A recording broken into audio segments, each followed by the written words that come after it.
बबुला की कचहरी में अमर खेली रहे मैया।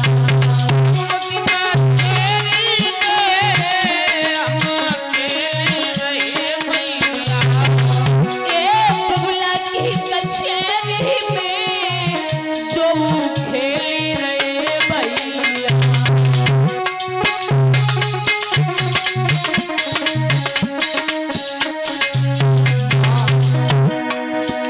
बबुला ने प्यार किया, बबुला ने प्यार किया, मोई गोद बिठाओ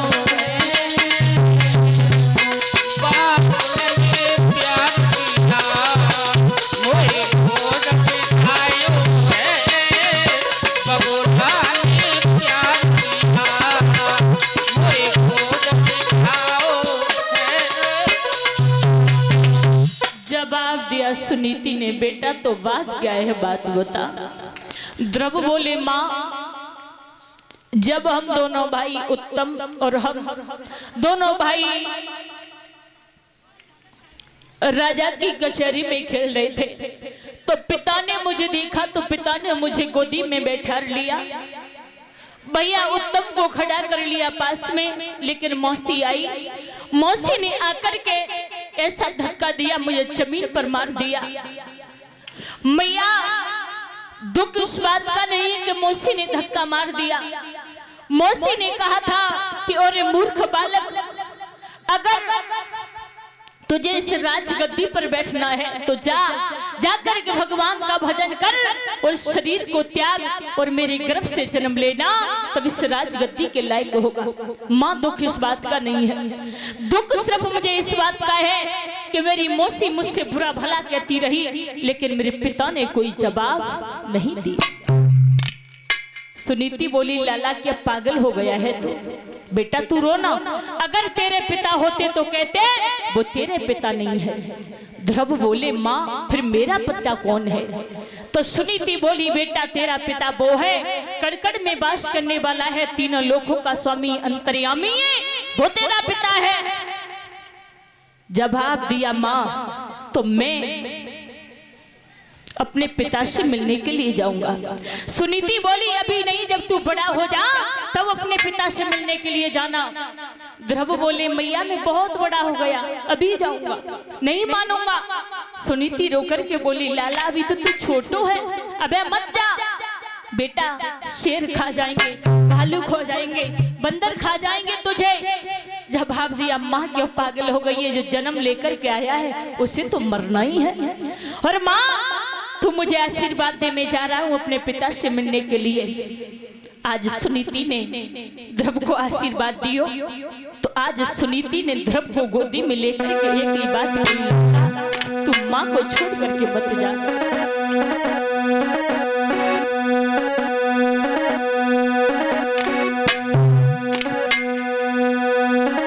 बेटा कि तेरे बिन मेरे छैया और मैं बिलख बिलख मर जाऊंगी।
सुनी थी, बोली लाला मैं तेरे बगैर रह नहीं सकती हो।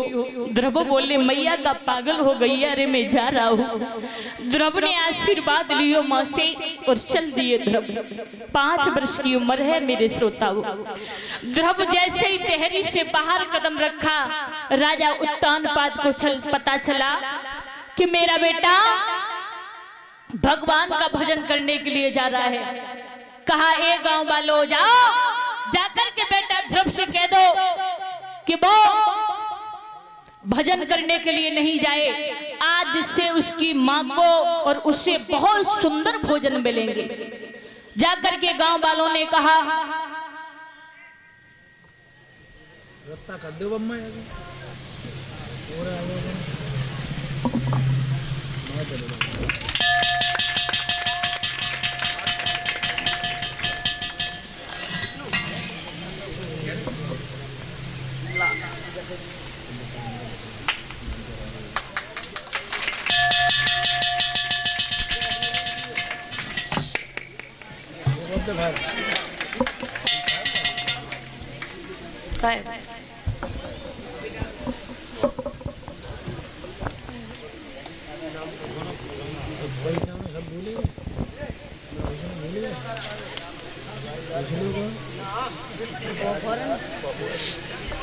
और बहरनपुर से आए हुए परम सम्मानीय श्रीमान दिवारी लाल जी, उनकी धर्म पत्नी है, उनकी तरफ से ये नोटों का हार आया है। और दीपक शाह की तरफ से ये नोटों का हार आया था। कहूंगी कि हे बिहारी जी घर में सुख शांति बनी रहे, सदैव गोविंद धन दौलत के भंडार भरता रहे, यही प्रभु से मेरी आशा और आकांक्षा है। बोलिए सच्ची दरबार की। गांव वालों ने कहा कि बेटा ध्रुव, अरे अब क्यों जा रही हो? तुम्हारी पिता आज से तुम्हें और तुम्हारी माँ को बहुत सुंदर भोजन देंगे। ध्रुव ने ऊपर को नजर की, जवाब दिया ओरे ठाकुर, ओरे कन्हैया, अभी मैंने देहरी से बाहर कदम रखा है, तब तक सुंदर भोजन मिलने लगे। नहीं रुकने वाला। आज आगे के लिए ध्रुव चले। जैसे ध्रुव गांव की गलियों में पहुंचे हैं, राजा उत्तानपाद ने कह दिया ए गांव वालों जाओ, जाकर के कह दो मेरे बेटा ध्रुव से कि मैं आधा राज दूंगा उसे, वो भगवान का भजन करने के लिए नहीं जाए। ध्रुव से कहा ध्रुव अब क्यों जा रहे हो, आधा राज मिलेगा। ध्रुव ने ऊपर को नजर की और जवाब दिया ओरे ठाकुर, वाह प्रभु, मुझे राज की जरूरत नहीं है। ध्रुव नहीं माने। जैसे गांव से बाहर ध्रुव पहुंचे, राजा उत्तानपाद ने कह दिया ए गांव वालों, नियम के अनुसार सबसे बड़ा बेटा राजा बनाया जाएगा। ध्रुव भगवान का भजन करने के लिए नहीं जाए। लेकिन ध्रुव ने एक भी बात नहीं मानी। ध्रुव चलते चले गए, आगे बढ़े। और जैसे ध्रुव आगे बढ़े तो एक भयंकर वन में पहुंचे हैं। 22 उम्र है ध्रुव की। देखा है छोटा सा बच्चा चला आ रहा है। देवर्षि नारद से भेंट हो गई। और जैसे ही देवर्षि नारद से भेंट हुई तो देवर्षि नारद बोले ए लाला, ए बेटा। क्या कह रहे महाराज? बेटा ओ कहाँ जा रहा है? हैं? कहाँ जा रहा है? इधर हम जा रहे हैं भजन करवे। भजन करवे और का लल्ला, ओ तुम्हारी उम्र भजन करवे की है अब? बाबा जी बोलो। भजन करवे कोई उम्र ना होते। उम्र तो नहीं होती है, लेकिन तुम्हें पता है क्या तुम्हारी छोटी सी उम्र है, अगर तुम्हें चीता मिल गया, भालू मिल गया, बंदर मिल गया, शेर मिल गया तो तुम डरोगे नहीं, खा जाएंगे तुम्हें। हमें? हाँ महाराज बोलो। हमें शेर खा जाएंगे और तुम ये डोल लाए हो और तुम्हें नहीं खाएंगे? हम तो कह रहे परे हो नहीं और तुम्हारे तो परे जाओ। लला तू बड़ी बातें करतो है। अरे हमारी बेटा सारी जिंदगी हुई गई, हाँ। सर के बाल सफेद पड़ गए, लेकिन भगवान के दर्शन नहीं भये और तू भगवान के दर्शन करने के लिए आया है? महाराज बोलो। हाँ हाँ मैं भगवान के दर्शन करवे आए। बेटा तेरी मैया रो रो करके मर जाएगी, लौट जा। रो रो के मत जान दो, तुम कहीं जा रहे हो काम करो, हमें जान दो। लला बहुत ढीलो है। अरे अच्छा एक बात बता, कैसी? तेरी माँ का नाम क्या है? हमारी मम्मी को? हाँ, हमारी मम्मी को नाम है सुनीति। देव ऋषि नारद समझ गए, ये मेरा दिया हुआ फल है। आपका नाम क्या है? हमारा नाम ध्रुव। ध्रुव। हाँ? बेटा ध्रुव, बोलो। भगवान का भजन करने के लिए आए, अच्छी बात है। हाँ हाँ। तो लाला तुमने गुरु बनाए? गुरु जी को पेड़ पेड़ पे लटकता है। पागल हो गया। तो गो माने अंधकार, रू माने प्रकाश। हाँ हाँ। जो अंधकार से हमें प्रकाश की ओर ले जाए उसे हम गुरु कहते हैं। और बिना गुरु के कल्याण होने वाला नहीं है, तुम्हें भगवान की प्राप्ति नहीं होगी। महाराज बोलो। तो ऐसा करो, हमारा बिया मान जंगल में कहाँ किने गुरु बनाते फिरेंगे, ऐसा करो तुम ही बन जाओ। जो बोले सो कुंदी खोले। बोले चो।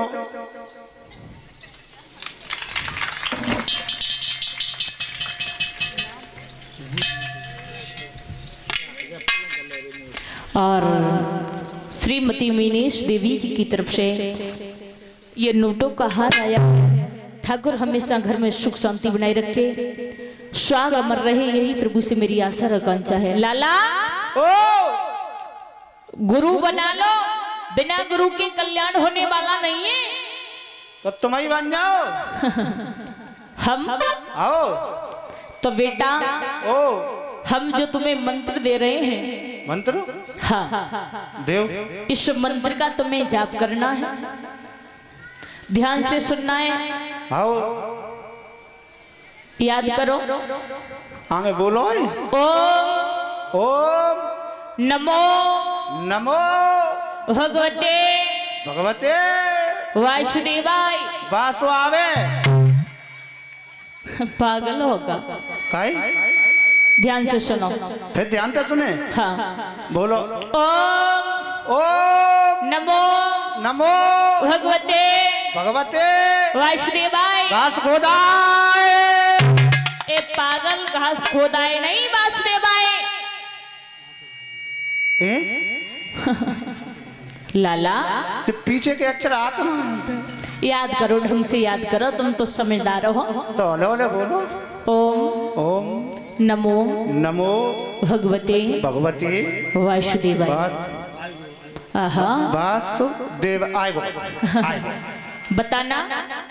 ओम बहुत नमो भगवते वासुदेवाय। बस।